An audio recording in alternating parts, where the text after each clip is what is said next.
9 бен 5-тің қосындысы 14-ке тең. 8 бен 6-ның қосындысы 14-ке тең. 7 мен 7-ның қосындысы 14-ке тең. Жарайсыңдар. Енді құрамы 15-ке тең болатын өрнек құрастырып көрейік. 9 бен 6-ның қосындысы 15-ке тең. 8 бен 7-ның қосындысы 15-ке тең. Енді балалар, құрамы 16-ға тең болатын өрнек құрастырып көрейік. 9 бен 7-ның қосындысы 16-ға тең.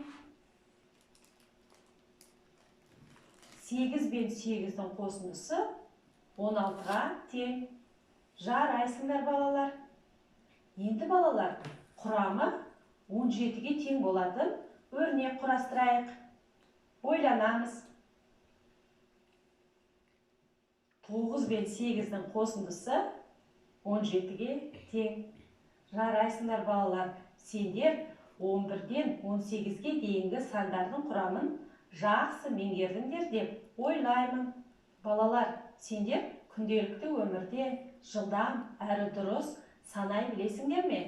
Олай болса, мына кестеге назар аударыңдар. Кестеде қатарлар және бағандар берілген. Әрбір қатарда және бағандарда қосылғыштар көрсетілген. Және 5-ші бағанда қосындының мәндері берілген. Енді балалар, назар аударайық. 1-ші қатарда 11 санының құрамы болатын өрнектер көрсетілген.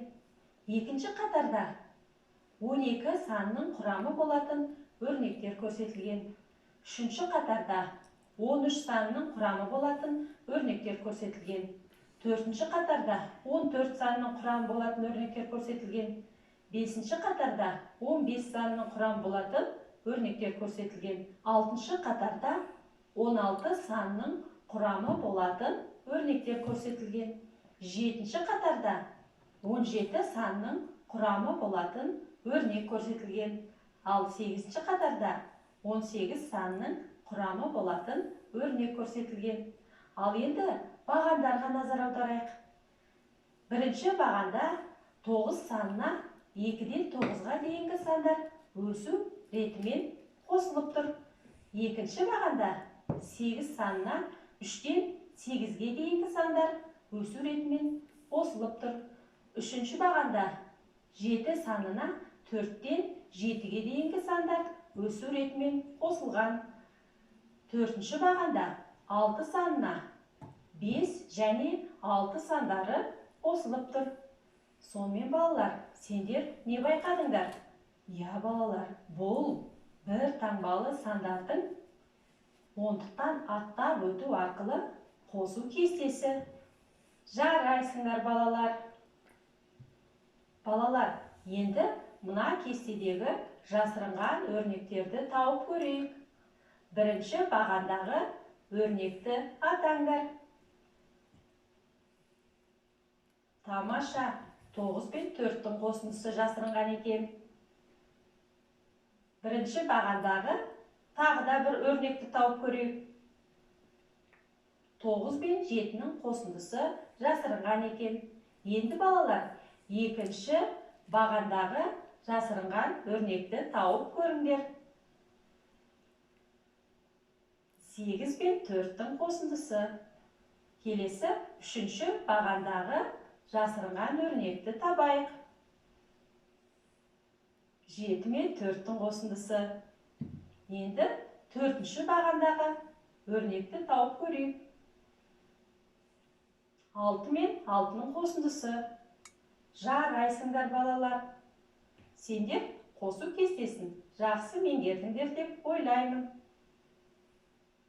Балалар, енді сызба бойынша есептер құрастырып, оларды шығарып көріңдер. 1-ші қатарда есеп құрастыруға арналған сандық мәліметтер берілген. және 4-ші қатарда сандық мәліметтер берілген. 2-ші және 3-ші қатарда есептің қысқаша шартын құруға арналған сөздік мәліметтер берілген. Олай болса, балалар, есептің шартын құрып көрейік. Сонымен болғаны 12 қуыршақ, қалғаны 6 қуыршақ. Сонымен сатылған бөлік белгісіз, қалған бөлігі белгілі, бүтіні белгілі. Олай болса, белгісіз бөлікті табу үшін бүтіннен белгілі бөлікті азайтатынбыз. Онда есептің шешуін өздерің шығарып көріңдер. Енді өзімізді тексерейік. Шешуі 12 мен 6-ның айырмасы 6-ға тең. Демек, жауабы 6 қуыршақ сатылды. Жарайсыңдар, балалар. Сонымен бүгін сендер бір таңбалы сандарды ондықтан аттап қосу кестесін білдіңдер. 11-ден 18-ге дейінгі сандардың бір таңбалы екі саннан тұратын құрамын біліп, есептеулерді жылдам жүргіздіңдер. Сызба бойынша есептер құрастырдыңдар. Осымен сабағымыз аяқталды. Сау болыңдар.